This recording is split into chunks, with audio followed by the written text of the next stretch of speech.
सध्या दिवाळी सुरू आहे। राज्यामध्ये सगळेजण दिवाळीचा आनंद घेत आहेत, फराळाचा आस्वाद घेत आहेत, फटाके फोडतात। मात्र राज्यामध्ये अनेक राजकीय घडामोडी सुद्धा घडतात। त्यामुळे पाचच्या बातमीपत्रामध्ये या सगळ्या बातम्यांसह राज्यातल्या इतर बातम्यांचा आपण आढावा घेणार आहोत। सुरुवातीला महाराष्ट्रातली महत्त्वाची बातमी असेल। राज्यामध्ये महायुतीचं महापालिकेचं गणित ठरलेलं आहे आणि या संदर्भात माझे सहकारी जुई जाधव आपल्याला माहिती देणार आहे। तर ठाण्यामधून माझे सहकारी विशाल पाटील आपल्या सोबत असतील। महायुतीचा निर्णय शिंदेंच्या हाती ठाण्यामधला आलेला आहे, तो कसा या संदर्भातले अपडेट्स आपल्यापर्यंत पोहोचवणार आहेत। तर यासोबतच ऋतिक गणकवार मुंबईमधून आपल्या सोबत असणार आहेत। मेहुल चोक्सीसाठी मुंबईच्या तुरुंगात खास सुविधा उपलब्ध करण्यात आलेली आहे, ती कशी आहे या संदर्भातली माहिती आपल्यापर्यंत पोहोचवतील। तर हिंगोलीमधून समाधान कांबळे माझे सहकारी आपल्या सोबत असणार आहेत। झेडपीसाठी महायुतीचा स्वबळाचा नारा आहे या ठिकाणी, या संदर्भातली माहिती त्यांच्याकडून आपण घेणार आहोत। तर जळगावमधून मंगेश जोशी आपल्या सोबत असतील। राज्यामध्ये अनेक ठिकाणी पावसानं ऐन दिवाळीमध्ये झोडपून काढलेलं आहे, या संदर्भातली माहिती ते आपल्यापर्यंत पोहोचवणार आहेत। तर आगामी महापालिका निवडणुकीच्या दृष्टीने एक मोठी बातमी समोर आली। मुंबईमध्ये भाजप, शिवसेना, राष्ट्रवादी एकत्र लढणार आहेत, तर पिंपरीमध्ये भाजप स्वबळावरती लढणार आहे अशी माहिती सूत्रांकडून मिळते। दुसरीकडे ठाण्यात महायुती म्हणून एकत्र लढू शकतो का याबाबत चाचपणी सुरू आहे अशी माहिती सूत्रांकडून मिळते। जुई जाधवकडून या बातमी संदर्भातले अपडेट्स घेऊया। जुई, एकीकडे दिवाळी सुरू आहे मात्र राजकीय घडामोडी सध्या सुरूच आहेत, काय काय अपडेट्स मिळत आहेत सध्या महानगरपालिका निवडणुकांच्या दृष्टीने?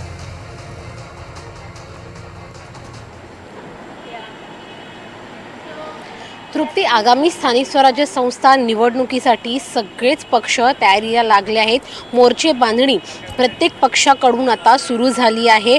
महायुती एकत्र लढणार का एकटं लढणार हा प्रश्न सगळ्यांसमोर उपस्थित झाला होता। मात्र खात्रीलायक सूत्रांमार्फत आपल्याला माहिती मिळते की काही भागांमध्ये महायुती ही एकत्र लढणार आहे, तर काही भागांमध्ये काही महानगरपालिकांमध्ये महायुती ही एकटं लढणार आहे। मुंबईमध्ये विशेष म्हणजे मुंबई महानगरपालिकेवर गेली अनेक वर्ष शिवसेनेची सत्ता आहे, मात्र आता शिवसेनेचे दोन गट पडले आहेत। शिवसेना दुभंगली गेली आहे। एक शिवसेना ही विरोधात आहे तर दुसरी शिवसेना ही सत्तेत आहे। त्यामुळे खरं तर उद्धव ठाकरेंची सत्ता ही गेली अनेक वर्ष मुंबई महानगरपालिकेवर आहे। ती सत्ता काढून काढण्याचा अनेक वेळेला प्रयत्न भाजपने देखील केला, मात्र तो प्रयत्न यशस्वी झाला नाही। आता यांचा हाच प्रयत्न राहणार आहे की सत्ता जी मुंबई महानगरपालिकेवर शिवसेना म्हणजेच उद्धव ठाकरे यांची आहे ती सत्ता उतरवण्यासाठी ते पूर्णपणे प्रयत्न करणार आहेत। त्यासाठी त्यांच्यासोबत आता एकनाथ शिंदे यांची शिवसेना आहे आणि अजित पवार यांची राष्ट्रवादी पक्ष आहे। मुंबईमध्ये ताकद दाखवण्यासाठी हे तिन्ही पक्ष एकत्र लढणार असल्याची माहिती आपल्याला सूत्रांमार्फत मिळते। सध्या ठाकरे बंधू एकत्र येण्याच्या चर्चा रंगू लागल्या आहेत, त्यामुळे ठाकरे बंधूंना टक्कर देण्यासाठी मुंबईमध्ये स्वतंत्र न लढता एकत्रित लढण्याचा निर्णय महायुती घेण्याच्या तयारीत आहे। तर दुसरीकडे पिंपरीमध्ये भाजपची ताकद सर्वाधिक आहे, त्यामुळे भाजप सर्वाधिक जागा निवडून देऊ शकतो हा आत्मविश्वास त्यांच्यात आहे आणि त्यामुळे पिंपरीमध्ये भाजप स्वतंत्र लढण्याच्या तयारीत आहे। तर तिसरं महत्त्वाची महानगरपालिका म्हणजे ठाणे महानगरपालिका। ठाण्यात सगळ्यांनाच माहिती आहे की उपमुख्यमंत्री एकनाथ शिंदे यांच्या वर्चस्व आहे, त्यांचा तो बालेकिल्ला आहे, शिवसेनेचा देखील तो बालेकिल्ला राहिला आहे। अशा ठाण्यामध्ये महायुती म्हणून एकत्र लढायचं की एकनाथ शिंदे एकटं लढणार ही ठाण्यातले अपडेट्स आपण खरं तर विशाल पाटील कडून घेऊया। तुर्तास धन्यवाद या संपूर्ण माहिती करता आणि माझ्यासोबत अशीच राहा। तर ठाण्यातली महत्त्वाची आपण बातमी पाहणार आहोत। एकनाथ शिंदे उपमुख्यमंत्री यांच्या बालेकिल्ल्यातली। ठाण्यात युतीचे सर्व अधिकार एकनाथ शिंदेंना दिल्याचं सूत्रांकडून कळतंय।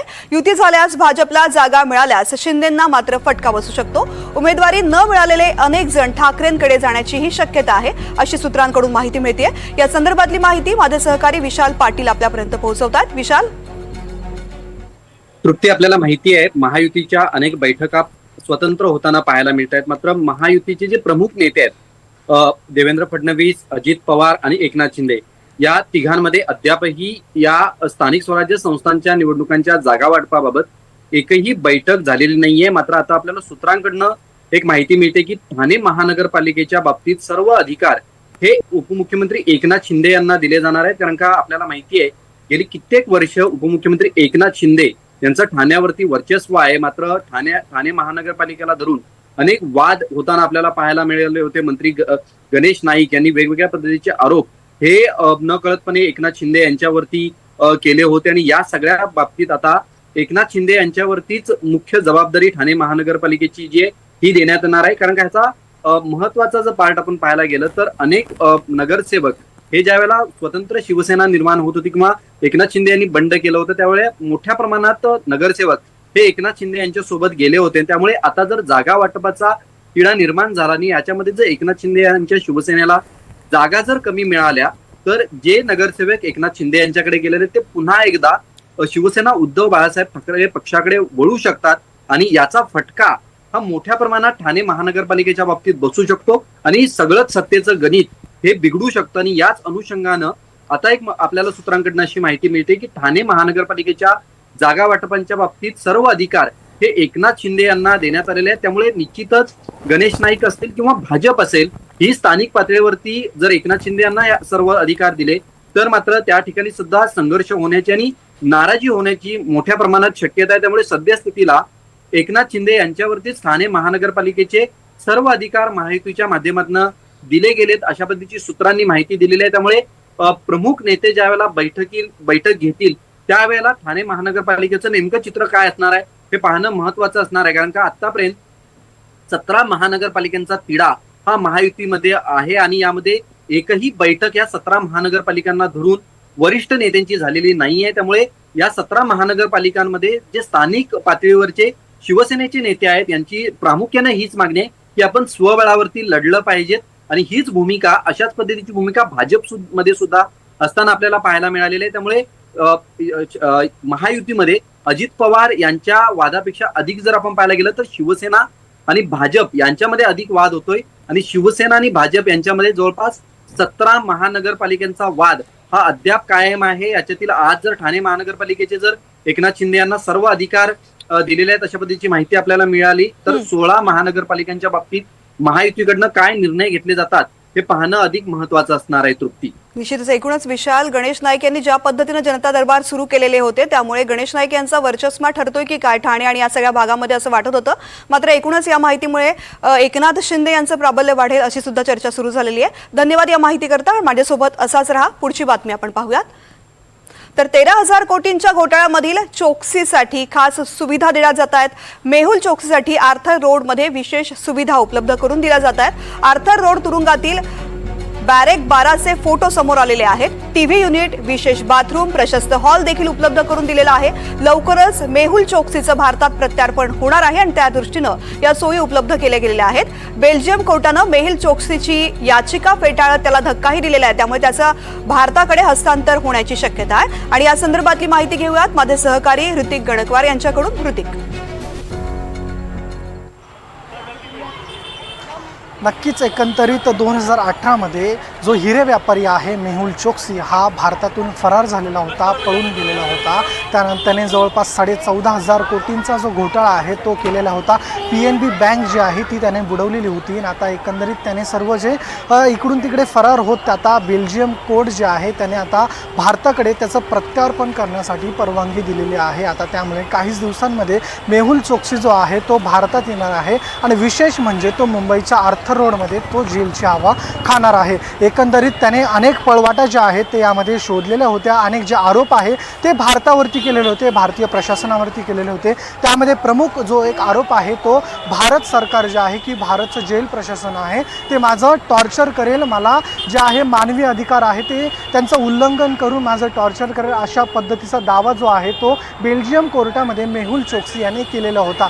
त्यामुळे कोर्टाने देखील आता त्याचं ही सुनावणी घेतलेली होती आणि त्यावेळेस त्याने जे पुरावे दिले ते पुरावे जे आहे ते ठोस नव्हते आणि कोर्टाने त्याची जी ही याचिका आहे ती फेटाळलेली होती आणि आता त्याचं जे प्रत्यार्पण आहे ते भारतामध्ये होणार आहे. आणि भारताचे जे अधिकारी आहेत त्यांनी या संदर्भातले जे बॅरेक नंबर 12 आहे आर्थर रोडमध्ये जवळपास 46 मीटर वर्गाची जी खोली आहे ती मेहुल चोक्सी याच्यासाठी असणार आहे. तसेच त्याच्यासाठी स्वच्छ बाथरूम असेल, स्वच्छ टॉयलेट असेल, तसेच सर्व जी यंत्रणा आहे ती त्याच्यासाठी असेल, त्याच्या जीवितास कोणताही धोका नसेल अशा पद्धतीचा जो रिपोर्ट आहे त्याचे फोटो जे आहेत ते बेल्जियम कोर्टामध्ये मांडलेले आहे. त्यामुळे कोर्टाने हा दावा मानून जी याचिका होती मेहुल चोक्सीची ती फेटाळलेली आहे आणि आता त्याचा जो प्रत्यार्पण आहे ते लवकरच भारताकडे होणार आहे. निश्चित अनेक वर्षांपासून मेहुल चोक्सीच्या प्रत्यार्पणासाठी भारताकडून प्रयत्न केले जात आहेत आणि त्या दृष्टीनं आता आणखीन एक महत्त्वाचं पाऊल, त्याची याचिका फेटाळल्यामुळे आता लवकरच त्याचं भारताकडे हस्तांतर होईल अशी अपेक्षा आहे. ऋतिक, माझ्यासोबत असाच राहा, पुढची बातमी आपण पाहूयात. तर हिंगोलीमध्ये स्थानिक स्वराज्य संस्थांच्या निवडणुका स्वबळावरती लढवण्यासाठी महायुतीमधील मित्र पक्षांकडून घोषणा केली जाते. शिवसेनेचे आमदार संतोष बांगर यांनी निवडणूक स्वबळावरती लढण्याची घोषणा केल्यानंतर आता भाजपचे जिल्हा अध्यक्ष माजी आमदार गजानन घुगे यांनी सुद्धा स्वबळावरती लढण्याची घोषणा केलेली आहे. महायुतीमधील मित्रपक्ष जर स्वबळावरती लढण्याची भाषा करत असतील तर भाजप जिल्ह्यामधील स्थानिक स्वराज्य संस्थांच्या निवडणुका स्वबळावरती लढवेल अशी भूमिका घुगे यांनी स्पष्ट केली आहे. तर या बातमी संदर्भात संतोष बांगर आणि गजानन घुगे या दोघांच्याही प्रतिक्रिया आहेत, आपण त्या पाहूयात. महाराष्ट्राचे मुख्यमंत्री, उपमुख्यमंत्री आदरणीय यांच्या आपल्या माध्यमातूनच आम्ही सुद्धा ऐकलंय की ज्या ज्या ठिकाणी युती होत असेल त्या त्या ठिकाणी, शक्य असेल त्या त्या ठिकाणी युती करा, ज्या ज्या ठिकाणी युती होत नसेल त्या त्या ठिकाणी आपण स्वबळावरती लढवण्याची तयारी आपण करा. तर आम्हाला असं वाटते की मागच्या बाळापूरच्या कृषी उत्पन्न बाजार समितीमध्ये सुद्धा भाजपने आमच्या सोबत युती केली नाही. त्यामुळे यावेळेस सर्व शिवसैनिकाची इच्छा आहे की आपण मैत्रीपूर्ण लढत लढवायची, कोणावरही टीका टिप्पणी करायची नाही. सर्वांचं असं ठरलेलं आहे की युती करताना आपण सर्वांनी जिल्ह्यामध्ये जिल्ह्यावर बसावं, चर्चा करावी, मार्ग काढावा, तडजोड कराव्या आणि तडजोडी अंती जर या ठिकाणी तुमची युती नाही झाली तर ते आम्हाला त्या ठिकाणी प्रदेशाला सांगायचंय की बाबा हिंगोली जिल्ह्यामध्ये आमची तडजोड होत नाही, मार्ग निघत नाही. त्याच्यानंतर पक्ष वरच्या लेवलवर म्हणजे मुख्यमंत्री महोदय असतील, अजितदादा असतील, शिंदेसाहेब असतील, एका ठिकाणी बसतील आणि नंतर आपल्याला निर्देश देतील की हिंगोली जिल्ह्यामध्ये स्वतंत्र लढा किंवा युती करा. परंतु काही उतावळेपणा राजकारणामध्ये करून जर स्वतंत्र लढण्याची भाषा करत असतील तर निश्चित त्याने स्वतंत्र तेच लढत असतील तर भारतीय जनता पार्टी सुद्धा स्वतंत्र लढेल. तर या संदर्भातली माहिती देत आहेत माझे सहकारी समाधान कांबळे. समाधान, अजून स्वराज्य संस्थांच्या निवडणुकांची घोषणा व्हायची बाकी आहे, मात्र आत्ताच हिंगोलीमध्ये महायुतीमध्ये मिठाचा खडा पडताना पाहायला मिळतोय. निश्चित तृप्ती, आपण जर बघायला गेलं तर स्थानिक स्वराज्य संस्थांच्या निवडणुकीच्या पार्श्वभूमीवर शिवसेना आणि भाजप या दोन्ही पक्षांकडून आता स्वबळाची भाषा केली जात आहे. त्याचबरोबर अप्रत्यक्षरित्या अजित पवार गटाकडून देखील स्वबळाची भाषा केली जात आहे. आपण जर बघायला गेलं तर हिंगोली जिल्हा परिषद निवडणुकीच्या पार्श्वभूमीवर जे प्रत्यक्ष जे शिवसेनेचे जे सदस्य आहेत त्यांची चाचपणी सुरू आहे. त्याचबरोबर भाजपकडून देखील आपल्या सदस्यांची जे आहे ते चाचपणी सुरू आहे. त्याचबरोबर शिवसेनेकडून जे आहे ते हिंगोली नगर परिषदेसाठी जे आहे ते शिवसेना आमदार संतोष बांगर यांच्या भावाचा चेहरा पुढे केल्यामुळे त्यांना देखील स्वबळावर लढायचं आहे. त्याचबरोबर भाजप आमदार तानाजी मुटकुळे यांचे चिरंजीव आहेत, त्यांना सुद्धा जिल्हा परिषद सदस्यपदी विराजमान व्हायचे आहे. त्यामुळे एकंदरीत कुठेतरी या संपूर्ण घडामोडींना आता कुठेतरी वेग आलेला आहे. त्यामुळे भाजपकडून त्याचबरोबर शिवसेनेकडून आता स्वबळावर लढण्याची भाषा केली जात आहे. आपण जर बघायला गेलं तर भाजपकडून जे आहे ते छत्रपती संभाजीनगर येथे बैठक घेण्यात आली होती. प्रदेशाध्यक्ष त्या ठिकाणी होते आणि त्या ठिकाणी जे आहे ते स्थानिक पातळीवर नेत्यांची बैठका घ्या, त्यांची समजूत काढा आणि त्यानंतर स्वबळाची निवडणूक लढवा अशी घोषणा करण्यात आलेली आहे. त्यामुळे शिवसेना आमदार संतोष बांगर यांनी देखील स्वबळाचा नारा दिलेला आहे. त्याचबरोबर भाजप जे जिल्हाध्यक्ष आहेत त्यांनी सुद्धा आता स्वबळावर लढण्याचं सांगितलं आहे. त्यामुळे एकंदरीत कुठेतरी हिंगोली जिल्ह्यामध्ये स्थानिक स्वराज्य संस्थांच्या निवडणुका लागायच्या अगोदरच महायुतीमध्ये कुठेतरी वाद झाल्याचं दिसून येत आहे. कुठेतरी आपण जर बघायला गेलं तर या दोन्ही पक्षांमध्ये मतभेद असल्याचं दिसून येत आहे. तृप्ती, निश्चित, आणि हे मतभेद दूर होण्यास वरिष्ठांना यश येते का हे पाहणं महत्त्वाचं असेल. समाधान, धन्यवाद या माहिती करता. माझ्यासोबत असाच रहा.